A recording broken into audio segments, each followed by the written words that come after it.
Carpenter went home after shutting down his workshop. Now, when he was gone, a poisonous snake entered his workshop. The snake was hungry and hoped to find its supper lurking somewhere within. It slithered from one end to another, and finally it bumped into an axe and got slightly injured. In anger and revenge, the snake bit the axe with full force and hurt himself badly in the mouth and began to bleed. Not understanding what was happening and believing the saw to be an attacker, the snake decided to wrap its whole body around the saw to constrict and suffocate the supposed enemy. The snake squeezed the saw with all its strength and in the process wound up killing itself. Friends, from being cut off in traffic by a rude driver and wanting to return the favor to fantasizing about putting a school bully in his place, we have all felt wronged by someone and wished we could punish the perpetrator. Revenge seems to be one of the deepest instincts we have. Who hasn't said, I hope he gets his share, or wished that karma would strike sooner rather than later? Revenge is the action of inflicting hurt or harm on someone for an injury or wrong suffered at their hands. It is a natural desire to inflict retribution. It's the juice of so many TV serials and movie sagas, but should it really play an important role in our real lives? Well, the need for revenge can be understandable. Experts say it is never healthy. We think that by inflicting similar pain onto the person, we'll make ourselves feel better. While that may make ourselves feel better for a little while, it most likely will not be in the long run. Seeking revenge doesn't cancel out the behaviors that hurt you. It just perpetuates the cycle of pain.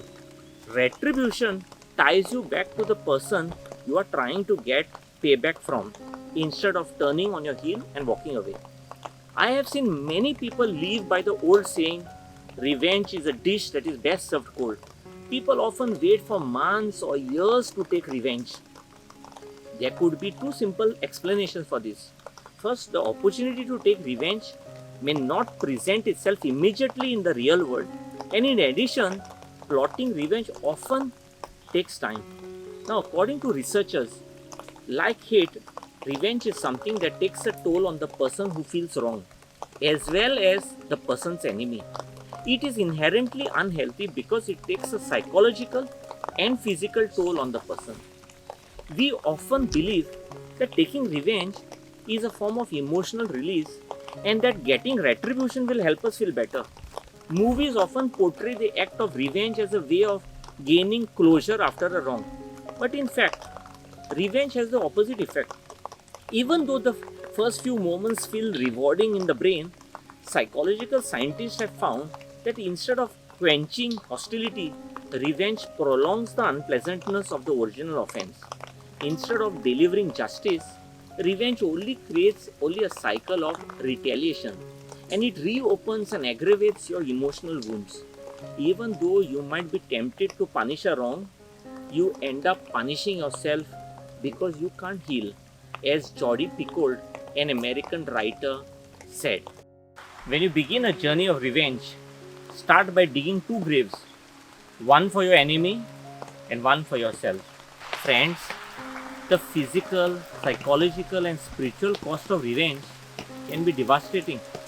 They say that if you dwell on your hurtful events or situation, grudges filled with resentment, vengeance and hostility can take root. Now, if you allow negative feelings to crowd out positive feelings, you might find yourself swallowed by your own bitterness or a sense of injustice. The truth is that two wrongs don't make a right. Seeking revenge isn't going to undo the actions of the person who has wronged you. So do the right thing, be the bigger person, and you will be glad that you did so in the long run. Secondly, you can also get caught up by an endless revenge loop. So you seek revenge on the person who hurt you, they then take revenge on your revenge, and the cycle continues. Make sure you don't get caught in the loop that will cause you more pain and hurt. Finally, remember, you are wasting precious time. Not to sound cliche, but life is short. Do you really want to waste your precious time on someone that doesn't deserve it? Think of all the fun things or the great things you could be doing instead of plotting, planning, and focusing our energy on revenge? As legendary Bob Marley once said, everyone will hurt you, but you need to know those that are worth the hurt.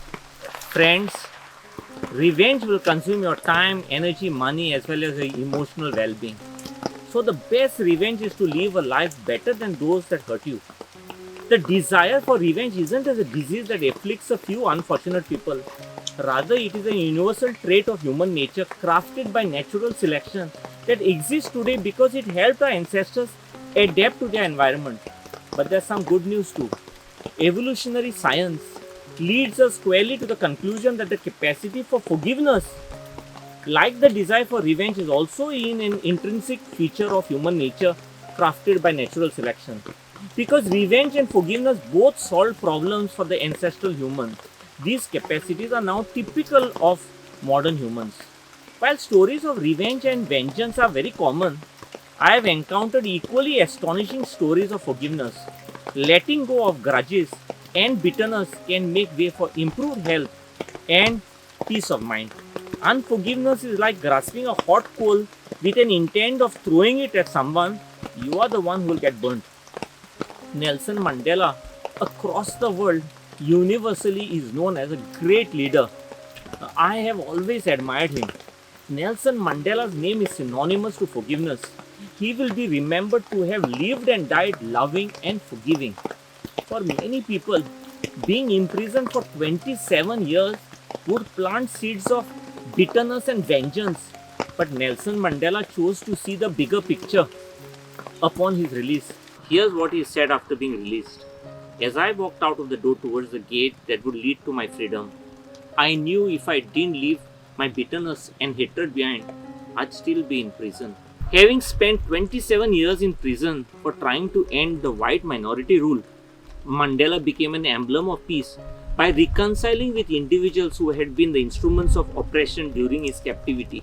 He recalled an incident where, after becoming the president, he asked some of his bodyguard members to go for a walk in town. And after the walk, they went for lunch at a restaurant. Now, at the restaurant, the president noticed that there was a man who was sitting all by himself at a table and asked his bodyguards to invite him to join them. The guards went and transmitted the president's invitation. The man stood up, took his plate, and sat next to the president. Now, while eating, his hands were constantly shaking and he didn't lift his head from his food. When they finished, he waved at the president without even looking into his eye, shook his hand, and walked away. Now, one of the soldiers then said to the president, "Madiba, that man must be very sick as his hands wouldn't stop shaking while he was eating." "Not at all," said the president. "Well, that man was the guardian of the jail I was locked up in. And often after the torture that I was subjected to, I screamed out and I cried for water, and he came to humiliate me. He laughed at me, and instead of giving me water, he urinated on my hands." He wasn't sick. He was scared and trembling, maybe fearing that I, now the president of South Africa, would send him to jail and do the same thing he did with me, torturing and humiliating him. But that's not me. That behavior is not part of my character nor my ethics. Friends, your ability to forgive is an essential key to living a fulfilling life. Let go of the resentment, let go of the bitterness, let go of the desire to get even. By living at that higher standard, you are transcending the very behavior that you condoned. Don't reduce yourself to their level. Elevate yourself to your best level. It's not easy. It won't seem fair. It is precisely in the hard, unfair, emotionally trying moments when our character is truly forged for best and for worse.